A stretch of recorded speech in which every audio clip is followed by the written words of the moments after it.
This video is of a trip we took to Washington, D.C. for the 4th of July. Our route started in Deal, Maryland, and we covered 143 miles, traveling south along the Chesapeake Bay, around Point Lookout, which marks the mouth of the Potomac River, and then through the twisty, windy path that is the Potomac River as we got to Washington. Unfortunately, the winds were out of the south most of the way, which did not enable sailing, but we motored and made good progress with the Leopard 48 at an average of about 7.5 knots. The weather was quite calm, and we soon passed the Calvert Nuclear Power Plant and the Calvert Cliffs. And for the first time on a long trip, we were able to really take advantage of our Starlink installation and had great internet connectivity for the whole trip.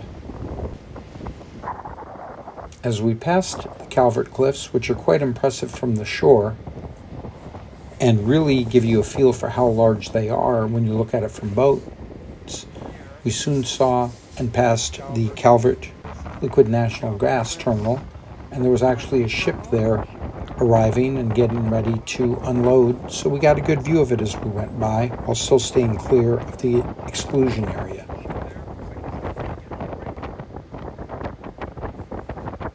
Just south of the terminal is a gorgeous little lighthouse which looks like it belongs on a Maine coastline and not halfway down the Chesapeake Bay, as lighthouses like this are quite unusual.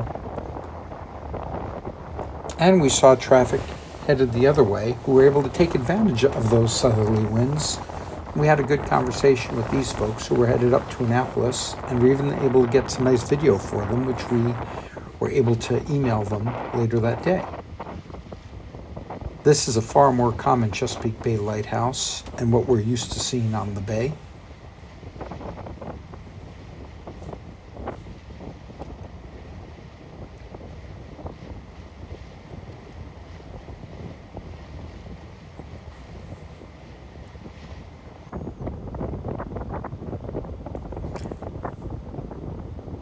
Several hours after departing Deal, we finally made it down to Point Lookout and made our way to the mouth of the Potomac River.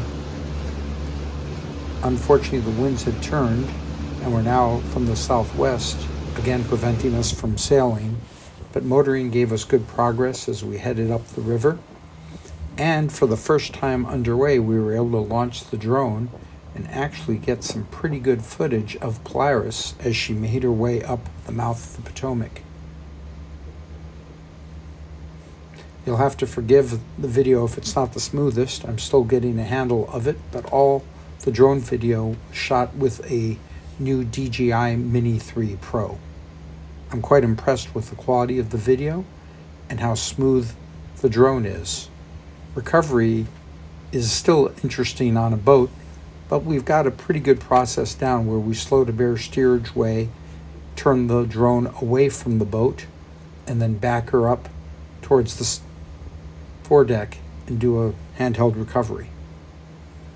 Going farther up the Potomac River, there's an interesting site, which unfortunately we did not have the time to really take advantage of. But this buoy marks where a German U-boat that was captured during the war was experimented on by the U.S. Navy and then ultimately sunk in the river.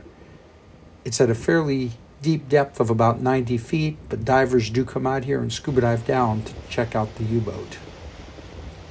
Potomac River winds a lot throughout its course, and because of the nature of the river, there are large mudflats and shoal water that extend significantly out to one side or the other of the river. The result is that the deep water channel shifts from side to side, and you've got to avoid shoal water. The Harry W. Nice Bridge is the first bridge you come to when headed up the Potomac River, and the new bridge is much better than the old one. It has 135 feet of clearance, and passing under it is no trouble.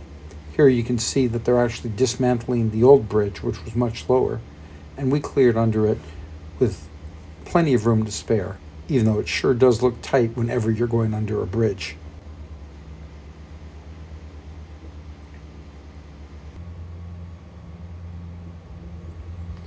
Further up the river, we were finally able to pick out Mount Vernon.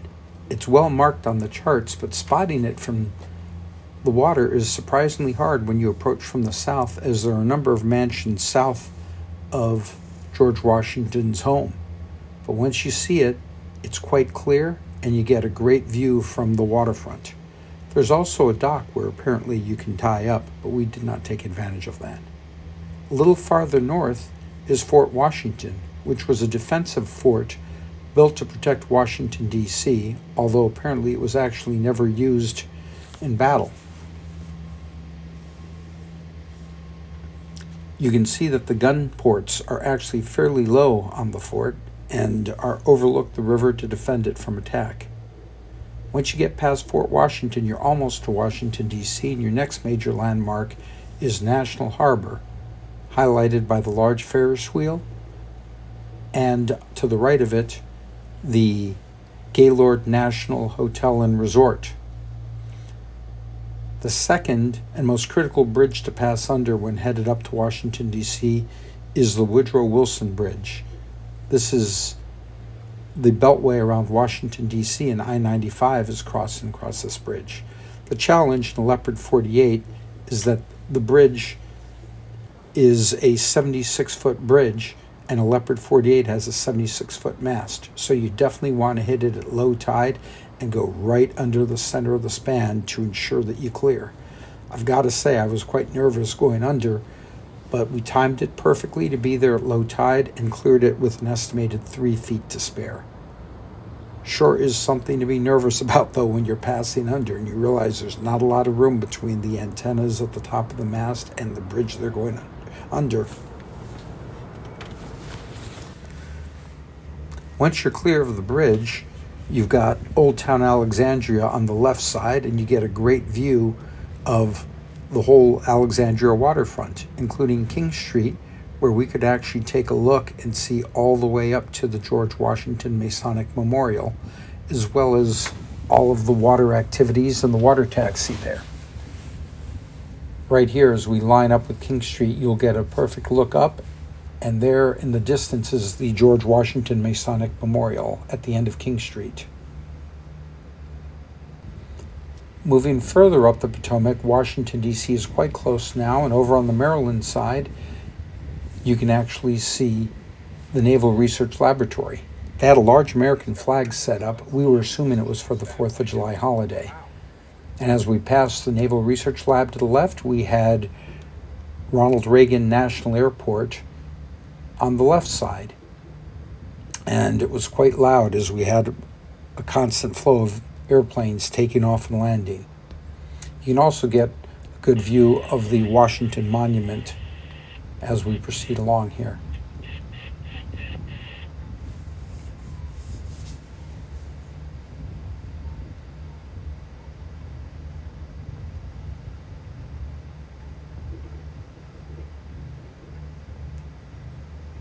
The buildings behind the airport is actually Crystal City, and it's a major area right next to the Pentagon, filled with offices and apartment buildings.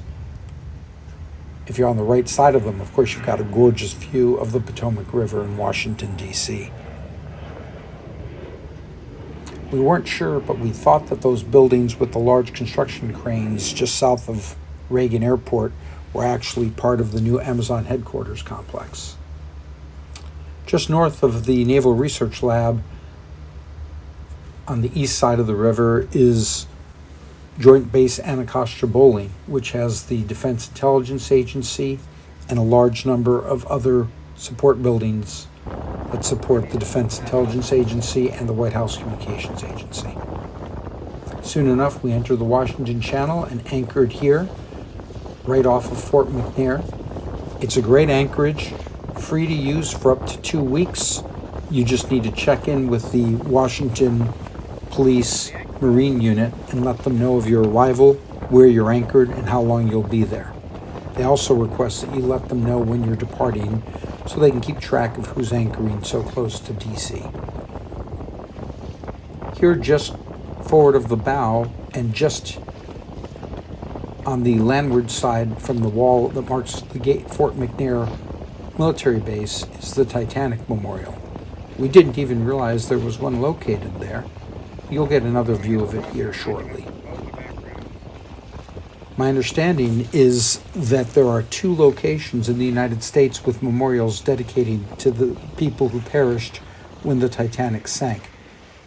One of them is in Halifax, Nova Scotia, and the second one is located here in Washington, D.C., literally within about 15 feet of the wall that marks the boundary to Fort McNair.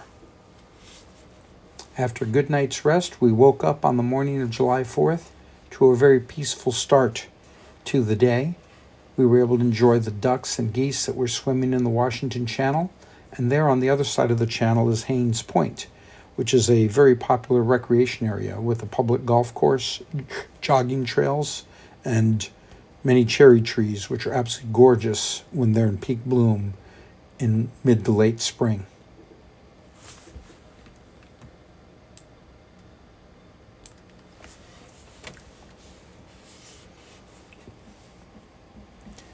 The northern part of the Washington Channel is the area that was formerly known as the D.C. waterfront, but was redeveloped over the last 10 years and is now known as the Wharf.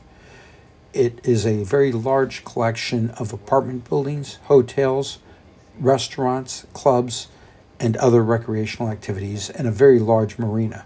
As you can see, the Washington Monument is almost just in line with the wharf area and probably less than a quarter of a mile away. And then to the left is the tidal basin.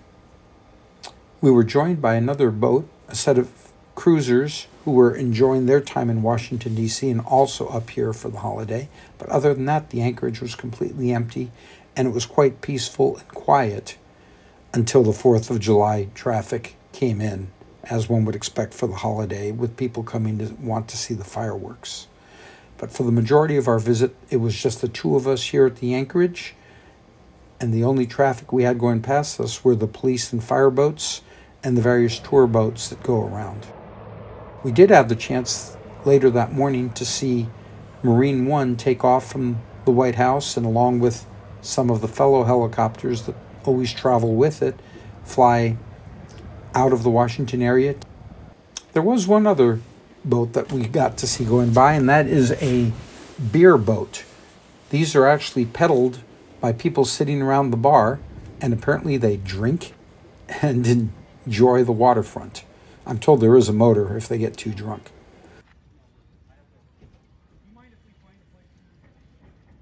The Wharf Marina is quite expensive, and it would have cost us over $150 a day more there, but we were able to use their dinghy dock and all of the marina facilities, including bathrooms, showers, laundry, and everything, for just $10 a day. It's a great deal. Once we checked in at the marina and paid our fee for the days we'd be there, we walked around and were able to see some of what the wharf has to offer. It was our first time there, and we weren't too sure what to expect, but it's got a large collection of restaurants and shops, and has clearly become a new spot where people come to see and enjoy DC. Gordon Ramsay has 2 restaurants there. One is Hell's Kitchen, and the other one is his fish and chips.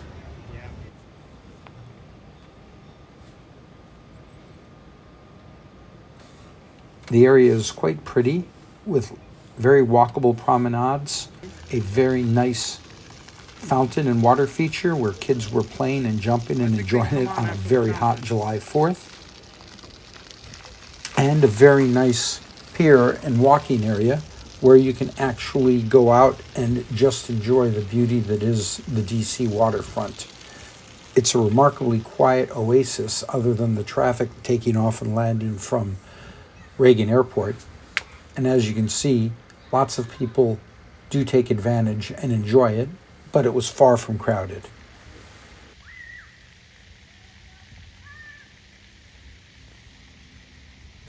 If you've got visitors coming to meet you in that area, the wharf is quite convenient to the waterfront metro. It's about a 10-minute walk away.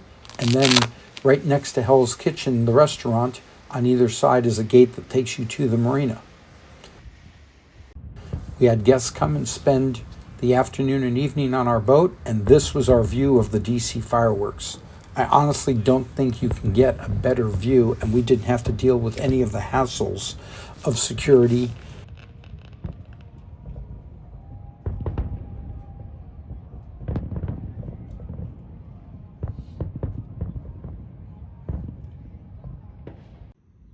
We really had a good time and enjoyed our visit to Washington, D.C. You can rest assured we'll be going there again next summer.